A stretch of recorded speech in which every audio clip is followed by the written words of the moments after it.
doing this morning? You guys doing well? Welcome, welcome, welcome. My name is TJ, one of the pastors here. We're glad that you're with us this morning. We're starting a brand new series today called You Can. Everybody say, You Can. Come on, say it again. Say, You Can. We're talking about you can, because I know this about a lot of people in life. They've been told they can't for so long. They've been discouraged in so many things. And I believe that with the power of Christ working within us, that God says that you can. And so over the next 5 weeks, we're going to be talking about some things that we can do. And so because I don't have a lot of time and I ran over in the first service, we're going to kind of just dive into it today. Is that cool with y'all? So if you're taking notes today, here's what we're going to be talking about. You can change. You can change. Now, I know when I say that, some of y'all are like, man, but TJ, I tried to change and it didn't work. I'm here to tell you, you can change. You can teach an old dog new tricks. You can change. But when I tell you that, for some of you, you get a little upset. You get a little flustered because you're like, man, I tried to change my marriage. I tried to change my finances. I tried to change my kids. I tried to change my life, and I tried, and nothing different happened. And so you don't think you can change.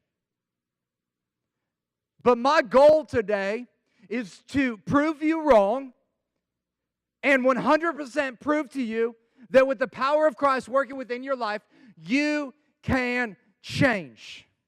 And so we're going to be looking at a passage of Scripture in 2 Samuel chapter 22. If you want to turn to your Bibles there, let me kind of give you some background of what's going on. This is a story about David. At this point, what has happened is David is a shepherd boy. Samuel comes and looks to anoint somebody in Jesse's family, the future king of Israel, goes through all the siblings. They're like, is there anybody else? And they're like, man, there's a shepherd boy named David. They call him in. He ends up getting anointed future king, but continues to be a shepherd boy. He goes to bring some lunch to his brothers who are fighting the Philistines, and there's a Philistine named Goliath who comes out and mocks the armies of Israel every day. David sees this. He challenges Goliath, goes out there, kills the giants. The Israelites end up chasing down the rest of the Philistines and killing them. And when they come back, the current king, his name is Saul, hears this music kind of video going on, and the song goes like this: Saul has killed his thousands, and David his 10,000. It's like the hit around Israel, and Saul's not real keen on it, and so therefore he wants to kill David. And so David is on the run, and that's where we're going to pick up the story it's actually 1 Samuel 22, starting in verses 1 and 2. It said, so David left there and ran to the cave of Adullam. Now, I don't know about you. I don't know if you've ever felt like running to a cave to kind of hide away, but David actually runs to a physical cave. And here's what I want you to see, is that we all have places we run to when things are not going well. We all have areas of our life when we're discouraged, when life isn't turning out the way we thought it was going to turn out, when things aren't going how we wanted them to go, that we run to and hide in. And it says David actually runs to this cave, and it's called Adullam. The word Adullam actually means a place of no hope. See, what I know in my life, and I'm probably sure is true of your life, is that when we're discouraged and things aren't going real well, it feels pretty hopeless, doesn't it? It feels like, man, I don't know how I'm going to make my way out of this, or what I'm going to do, or where I'm going to go, or how I'm going to survive this moment. So I'm just going to go hide here in my hopelessness. And that's exactly what's happening. And it says, when his brothers and all those of his father's house heard about it, they went down there to him. Then everyone, now watch this, who was in trouble, everyone who owed money, and everyone who was not happy with the way he was living came together to him. And he became their captain, and there were about 400 men with him. Now, this is a moment when all these people who don't like how their life is going shows up. And this group is with the group that I would call the group that's broke, busted, and disgusted, right? Come on, somebody. They're broke, busted, and disgusted. What does it say? It says it was everyone who had trouble, everyone who owed people money, and everyone who did not like his life. Basically, they're the broke, busted, and disgusted group of the Bible. And maybe you fall into a category like that today. Maybe you feel like, man, I thought life was going to look like this, and my plan was for life to look like this, but it's not going that way, and man, I'm frustrated with my life.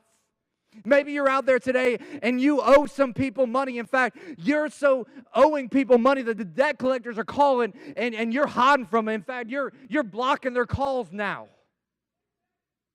Some people are laughing. They're like, I did that this morning. Maybe you're in trouble. Maybe you're facing some consequences, typically of decisions that you made for yourself. Maybe you decided, man, I'm going to talk about my friend behind their back, and word got back to that friend that somebody was talking behind their back, and now they're looking for that somebody, and that somebody's you. So what happens is we try to do something, we try to accomplish something in life, and it doesn't work out the way we thought it was going to work out, and we get discouraged, and we feel like, man, we're just defeated. And some of you here today, you're like David, and you're like these 400 guys. You're discouraged, and you feel like in life you just can't win. Maybe you're a husband in here, and you feel like, man, I just can't win. I've done everything that my wife wanted me to do. I've apologized up and down and back around, and still nothing's changing. Or maybe you're a wife in here and you're like, man, I've cooked and I've cleaned and yet nothing is different.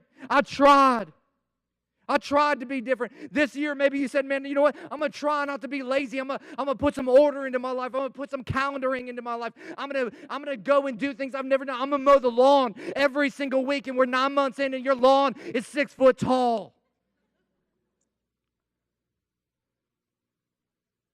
Maybe this year you said, man, I told myself I was going to eat better. I wasn't going to have any desserts, or I wasn't going to stop at the donut shop. But every time I roll by Krispy Kreme, the hot and now sign is on. Come on, Jesus, help a brother out. I told myself this year I was going to be faithful. I wasn't going to cheat anymore. I wasn't going to have a side piece of action in my relationships. But you know what? It's just so hard, because when it comes to that commitment, it's just so easy to stay with the familiar. I told myself I wasn't going to drink myself to sleep every night. I wasn't going to try to dull the pain, but yet the pressure at work, the pressure at home, the pressure is just so great. And I just keep doing the same thing over and over again. Does anybody know what I'm talking about here? I told myself I was going to lose weight this year. In fact, the doctor told me that I've been diagnosed with diabetes and I can treat this. But I went to the gym, and when I got to the gym, I got on the treadmill, and it was hard. And when I looked around, it was only skinny people there. And so when I got off, I was tired, and I just never went back. But I tried. I told myself this year, God, I want to know you better. God, I'm going to be committed to knowing you. But yet every single Sunday, it seems like there's a football game, or there's a party, or there's an opportunity. And while I might be here this week, I've missed the last 7 weeks. And have you noticed that when you're in these moments and you feel deflated and you feel defeated and there's trouble all around you and you're falling behind, it's really easy in these moments to get discouraged, isn't it? It's super easy to get discouraged, and you start to say, you know what? Maybe they're right. They said I'm just like my daddy. Maybe I am just like my daddy. They said I'm this, and maybe I really am that.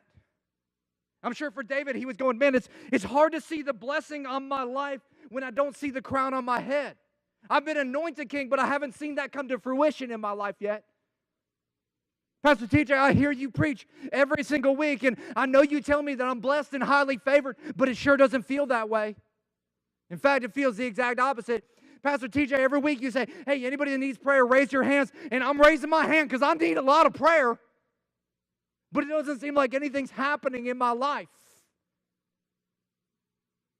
Pastor TJ, I promise I try. I try every single day. I get on 95 and I try to keep my wits about me. But those people that just keep cutting me off, and I keep cussing them out. But Pastor TJ, I try not to cuss them out. Pastor TJ, I don't know any other words. I need some new words. Some of you are like, he's preaching truth right now. See, when you're discouraged, it's easy to get into this mentality where it's just easy to settle, isn't it? Where you say, man, it's not even worth trying.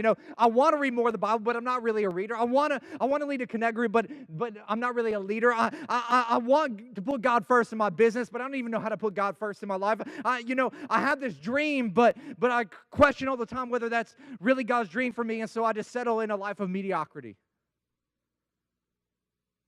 And that's exactly what these guys did. They run to this cave, and they're in trouble, and they're broke, and they're like, I don't like how life's going, so I'm just going to come here, and I am going to settle. Listen, church, for some of you right now, you are in a season of settling. God has spoken some things to you. God has challenged you in some things, but because it didn't happen instantaneously, you just settled right there where you've always been and wondering why nothing's changing. And you're going, man, I don't want to look at those things. I don't want to look lustfully at things, but it's just easier. Man, this year I wanted to be generous. I wanted to be a part of what God is doing through the immeasurably more thing, but it's just hard.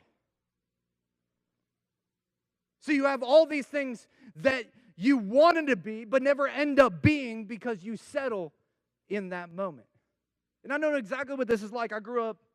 My parents got divorced at a really, really early age, and my dad was my primary caretaker. My mom was a business owner. She owned multiple businesses, and so throughout my childhood, I virtually never, I have no memories of my mom until I'm like 13 years old. And so I'm at a young age, I'm being raised by my dad in all these important moments in life. My mom is missing out on it. And as I got older, I remember sitting down with my mom one time and go, Mom, like, I don't remember anything of you in my childhood. Like, where were you at these times? Like, why weren't you a part of these moments that I felt like were so significant to my life? And I remember my mom going, well, TJ, every year I planned on being more involved in your life. I planned on being at those things. But what would happen is I would get busy and I'd realize, man, I didn't do any of that last year. And because I failed so much last year, why would I show up this year? And I just continued in this cycle of dysfunction. And what my mom didn't realize is all she had to do was just show up in that moment and she could change everything. But what she said after that blew my mind. She goes, well, you know what? When I was growing up, my parents owned businesses, and I was never really around them. I kind of raised myself on my own, and so I just followed in the same suit as my family. Because we've always been, that's exactly what I'm going to be. And some of you have lived that exact same way. You've said to yourself, man, I'm an addict because everybody in my family is an addict. We all drink. And we all drink too much. And like, it's not that I want to drink, but I started at 14, I'm 45. How am I going to change that now? Everybody in my family is successful, and we're successful monetarily. And while we might have nice things, the thing that we don't have is a relationship with our kids because we're so focused on our business. And so what happens in life is while we have boats and cars and houses and great vacations, we don't have our kids. And so when they grow up, they leave the house. They might have all of this stuff monetarily, but what they don't have is us. And then when they leave, we get a divorce because we don't even know each other anymore either. And so while you might have all these things, you have this huge void in your life, and you're just going, that's who we are. Because you've settled in that part of life. Some of you are doing that when it comes to the gym. Man, I tried the gym. I went there. Worked out. I worked out hard, Pastor TJ, and I didn't lose but no pounds. In fact, Pastor TJ, I gained weight. So you know what I did? I went home and I ate dessert. And then I went and got some Krispy Kreme. And then I went to Publix and I bought a box of brownies. And I didn't even want brownies. I ate all the brownies. Anybody know what I'm talking about? Some people know what that. They're like, that's me right there. See, it's easy to talk about when it comes to food. But what about when it comes to our parenting? What about when it comes to our health? What about when it comes to our relationships? What about when it comes to our relationship with Jesus? I really want to serve Jesus.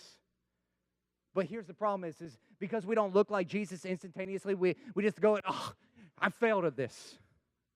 Like, I tried church, and I went to church, and ain't nobody called me. But here's the problem. When it was Connect Group Rally Weekend, and you had the opportunity to actually put your name and a phone number down so somebody could call you to get to know you, you didn't do that, and then you're mad that nobody called you because nobody even knew about you. But I tried that. Come on. Shameless plug for Connect Group. Sign up for one. And so what you do is you go, I'm not going back there. Man, I tried, Pastor Jay, doing relationships the right way. I mean, I made a commitment. I'm not going to have sex anymore before I get married. But Pastor TJ, I just want to snuggle with somebody. Tried. What happens is we just settle. And here's what I want you to realize. Is just because you've always been blank doesn't mean you always have to be blank. Just because you've always been lazy doesn't mean you always have to be lazy. Just because you've always been uninvolved doesn't mean you always have to be uninvolved. Just because you've always had dysfunctional relationships doesn't mean you have to choose a dysfunctional relationship. Just because you've always been broke doesn't mean you have to live broke for the rest of your life. Just because you've been walking around this life aimlessly doesn't mean that you can't live with purpose. And some of us need to realize just because we've always been doesn't mean that we always have to be. That you can change. I'm just letting you know I'm preaching way better than y'all are responding. I'm sweating like crazy. I'm wearing a sweatshirt. It is a bad choice.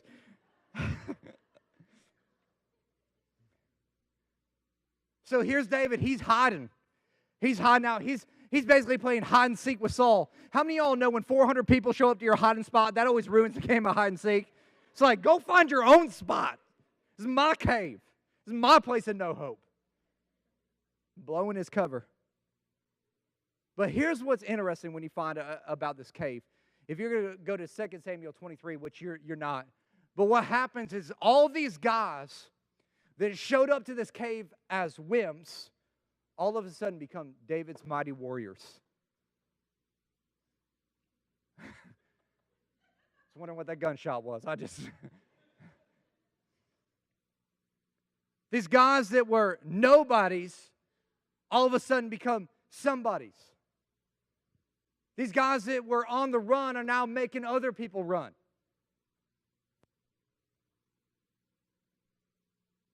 The guys that had nothing going on now have everything going on. In fact, I just pulled up some of David's mighty men, just a couple of them to throw them up on screen. It says Jashobeam. That's a hood name right there. I'm just saying. He's from the hood of Israel. Jashobeam used his spear to kill 800 enemy warriors in a single battle. Here's a dude that rolled in, scared to death, and all of a sudden he's killing 800 people with a spear? That's bad to the bone. What happened? How about this? Eleazar and King David stood together against the Philistines when the entire Israelite army fled. Okay, so here's the deal. They're fighting with the army. The army takes off, and all that's left is Eleazar and David. And this is what it says. He said, he killed the Philistines until his hand was too tired to lift his sword. So Eleazar, who was a wuss, all of a sudden is out there battling with David. Everybody's left. And because he's fighting them so hard with his sword, the Bible literally says in other translations, his hand cramped to the sword. So he's out there.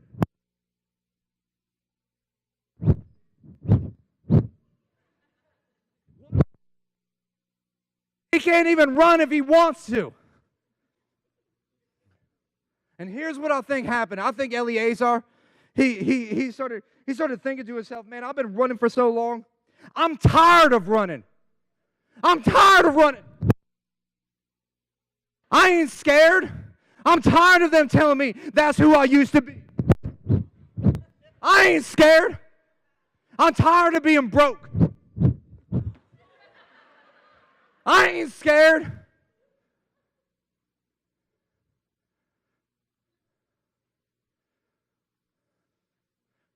Next one. Shema. It says one time the Philistines gathered and attacked the Israelites, and the Israelites' army fled again. Bunch of wimps. The armies of wimps, but these dudes. But he held his ground in the middle of the field and beat back the Philistines. And it goes on. It talks about a guy who kills 300 people by himself. It talks about a dude who chases a lion into a pit on a snowy day and kills the joker barehanded. And guy after guy after guy is transformed. How did these guys go in as wimps and come out as warriors? How did they change? Because here's what I've noticed. A lot of us, we're running to caves, and we go in one way, and we come out exactly the same. Or worse. So what was it about this cave? What was it about this place that made all the difference in their lives, that made them from wimps to warriors? I think there's a couple things if you're taking notes. Number one, they had the right environment. This is the right environment. See, they ran towards the cave, not away from the cave. And see, what these guys didn't know, that inside that cave, there was a system that David had devised, because David knew what it was like to be one thing and be transformed to be something different. And so when those guys walked in and broke, busted, and disgusted, he looked at them and said, hey, listen, that's who you used to be, but that's not who you're going to be. In fact, God's got a plan for your life. I see more in your life. You're better than that. You're greater than that. There's greater potential in you. I want more for your life. And David started speaking some things into their life. He started putting them in an environment where there was life change happening. And here's what I know is you and I, we don't have a cave, but we do have a church. And the church should be the place that we run to when we're broke, busted, and disgusted. The church should be the place that we run to when life isn't going how we wanted it to go. And we need some hope, and we need some outlook that's different than our current outlook, and we need some life spoken into us. And I know some of y'all are like, well, I don't need the church. You're right. If you've never been broke, busted, or disgusted, or had anything go wrong in life, please don't ever come to church, because you'll mess it up for the rest of us.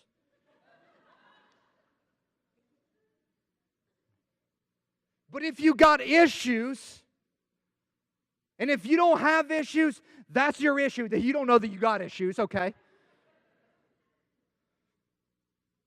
If you got areas of your life that aren't what you thought they would be, then you need to come to the cave as much as possible. See, the church, what it does is it cultivates and it motivates and it encourages change in your life. And if you'll come and you'll come consistently and put yourself in an environment where change and transformation are happening all around you, you have no choice but to be transformed by your environment. You can fight it, you can resist it, but you will change. Why? Because the church is an incubator for change. You remember back in like 5th grade science, they always gave you the incubator with the chicken's eggs, and they said, man, if you put this egg in this incubator, you keep it at the correct temperature long enough, what's going to happen? Something's going to hatch out of it. The same thing is true in your life. You put yourself in the incubator called the church, it's going to cultivate change and transformation inside of you, where all of a sudden everything is different. And see, the church should be a place that shows us where we got it wrong. And that's why some of you don't like church. You're like, all they do is tell me what I got it wrong. That's a good church. But a great church will not only show you where you got it wrong, it'll show you how to get it right. And so the goal isn't just to go, hey, here's where you're wrong. The goal is to go, hey, here's where you messed up, but here's how you can have your life transformed. Here are some steps for you. I know your marriage is in disarray. You created that mess, but if you'll trust God's way and start doing these things, your marriage will be transformed. I know you're in debt right now because you have poor spending choices, but if you'll start living by God's standards when it comes to your finances, you'll see your life transformed. We're going to point out what's wrong, and then we're going to help you change. You think these guys rolled in there, and they're broke, busted, and disgusted, and David's not like, dude, you're broke because you got a spending problem. Better believe David was calling that junk out.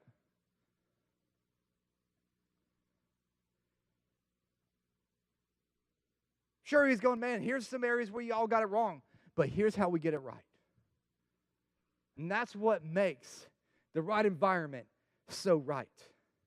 Because we serve a big God, a good God, a God who loves to change us for the better. Not only did they have the right environment, but number two, they had the right voice. See, some of you want change, but you won't put yourself in an environment to change and surround yourself with people who will encourage you to change. So you say, I want a better marriage, I want a better career, I want to pursue my dreams, I want all of this stuff, but you won't put yourself in a place and with a people that will help lead you and guide you and cultivate you towards the goals of those things. And see, what we fail to realize about David is David had this unbelievable power of encouragement. In fact, if you were to watch and read through the book of Psalms, you would see all the time where David would be in this place where he was discouraged in life, and all of a sudden, he would start to speak to himself. You know, last week, Shayla talked about not listening to yourself, but talking to yourself, and that's exactly what David would do. He wouldn't listen to the negative mindset, but all of a sudden he'd go, you know what? My God says that I'm more than a conqueror through Christ Jesus who gives me strength. He would look at a situation and go, you know, I'm the head and not the tail. I'm above and not beneath, and everything I put my hand to will prosper. And so I'm not believing the negative thinking that's around me. I'm going to start to stand on what God says, and so he would encourage himself in those moments. And so he began to encourage himself, but what he also did is he began to encourage them. So David became the right voice for them. And the reason they would listen to David's voice is because David knew exactly what it was like to be minimized and marginalized. I mean, think about this. He wasn't even invited to his own inauguration to be king. Entire family was there, but not David. He's out tending sheep. What do you want with that shepherd boy? Then when he shows up to defeat the giant, they're like, hey, dude boy, what are you doing here? He knew exactly what it was like to be marginalized and minimized in life. He knew what it was like to be looked down on and discouraged. He knew what it was like to have nothing feel like it's going in the right direction. And then he'd go, you know what? I know exactly what that's like, but I'm not here to tell you you can't change. I'm here to tell you you can change. See, God took me and all the dysfunction surrounding me, and when God gets a hold of your life, He transforms everything. He changes everything. And if God did it in me, He can do it in you because He's no respecter of persons. See, we might not have David in our life, but we do have Jesus. And Jesus is the greatest encourager on the face of this earth. It doesn't matter what your mom said you could do. It doesn't matter what your dad said you could do. It doesn't matter what any of those people say you can do. Because Jesus is constantly looking at your potential and saying, you're better than that. You've got more than that. I believe in you. I've got your back. There's a higher purpose in your life. You can do everything through me. Come on, let's move forward in life. Let's not stay at a standstill. We need to keep pressing on to the prize that is before us. And Jesus is the one that says, you can, when everybody else is saying you can't. And we need to have the right voice speaking and encouraging us. And Jesus is constantly speaking, and He's constantly encouraging, and He is the right voice. But a lot of people avoid the right voice, and they avoid the right environment, and then they ask, why am I not changing? Why is nothing different? Number 3, you got to have the right people. The right people. Because also inside this community is a group of the right people who have been changed and transformed as well. You know what's interesting about the local church is that you look around and you see people at different places in their spiritual walk, and you think, man, how could I ever get to that place? Well, what it is they just got to the cave before you did. They just got here a little bit sooner. And so what happens is the goal within the body of Christ is that you're going to walk in and you're going to rub shoulders with people who have gone through and experienced the same things that you're going through and experiencing right now. And they're going to be able to encourage you and guide you and shape you and help you make sure that you're making the right choices in those moments, that you'll find the truth and you'll move forward. See, inside of the cave are the right voices and the right environment and the right people. And what happens is you start walking with them and you start believing, well, if God can change their life, He can change my life. If God can renew their marriage, He can renew my marriage. If God can get them out of debt, you know what? God could probably do that in my life too. And all of a sudden, you start to believe in things that you never believed in because you've put yourself in the right environment with the right voice and with the right people. And all of a sudden, it begins to inspire you that you can actually do it. I love what God says in Jeremiah 29:11, He says, for I know the plans I have for you, says the Lord. There are plans for good and not for disaster, to give you a future and a hope. You know what? The world never tells you that. Facebook doesn't tell you that unless some cheesy Christian post is there. Your employer never tells you that. You know who says that? God says that. And listen, when God sees you, He sees you better than you currently are. He doesn't just see you where you are and the portion of the story that you're living in. He sees the end of your story and He says, listen, I've got a great future for you. I've got a great plan for you. I've got a great hope for you. And I promise you, you can have the marriage of your dreams. I promise you, you can live debt-free. I promise you, you can pursue that dream. I promise you, you can get married, single person. I promise you that you can. I know you've been,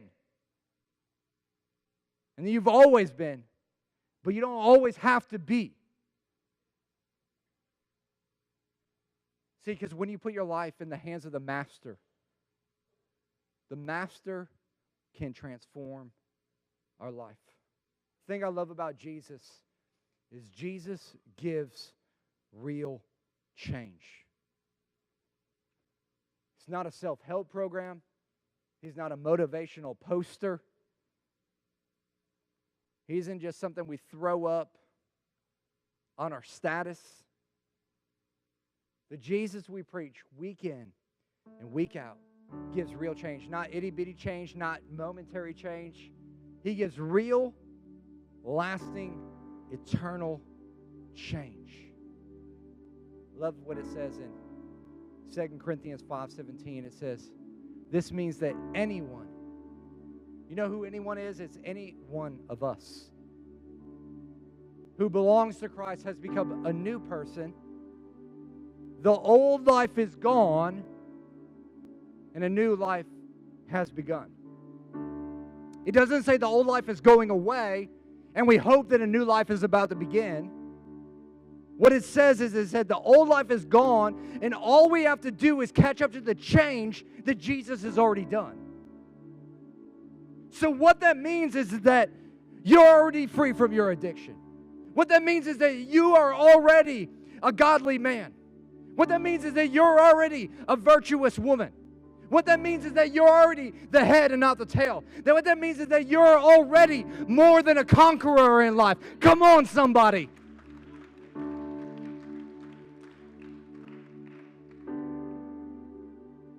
But what we have to remember is that Jesus has already done it. We just have to learn to walk in it.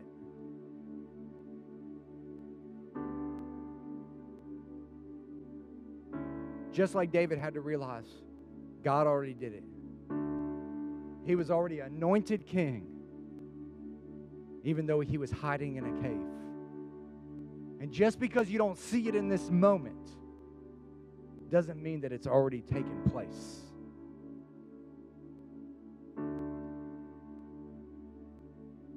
Because God has already established his plan for you.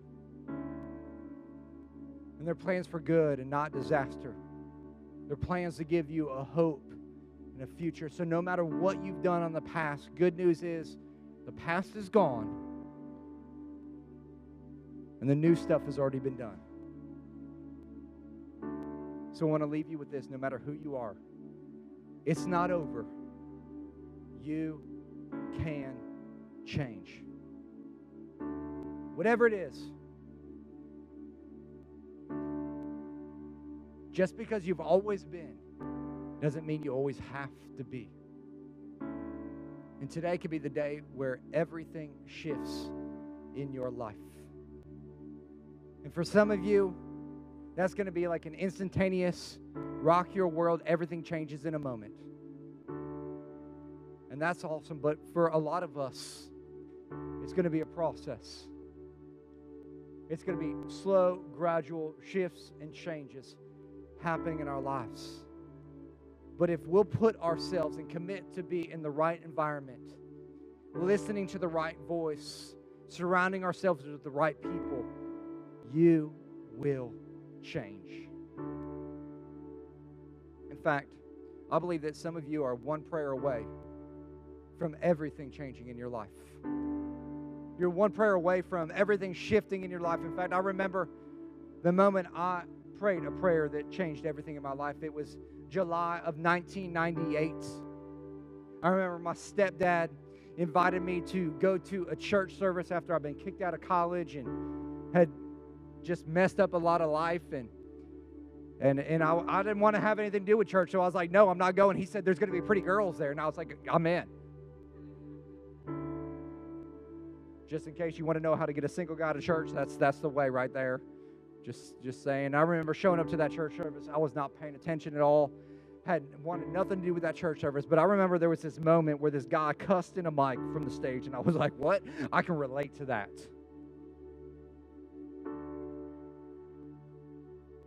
And by the end of that night, I was praying a prayer to give my heart and my life to Jesus. And I remember walking into that church service feeling like I was Clark Kent and coming out of it feeling like I was freaking Superman. Because God can change everything in one moment. Because I went into that place with no hope, no future, no life, and came out with a hope and a future that was good, that was not there before. And I believe that God can do the same thing for you. And so I'm here to tell you, it's not over. It doesn't matter what they've said to you. It doesn't matter what they've told you. What they say doesn't matter. All that matters is what God says. And as long as you're still breathing, He's still got a plan. So it ain't over till He says it's over. Listen, when you invite God into your equation, no matter how jacked up your problem is, He makes the solution positive. And so maybe you're here today, and you need to invite God into your equation. Maybe today is the day that you need to make the ultimate change, the change that can change everything. Or maybe you're here and you made that decision a long time ago, but you kind of floated away in the cares of life. And today's the day that you're saying, you know what? Today's the day I need to come back with every head bowed and every eye closed. Maybe that's you out there.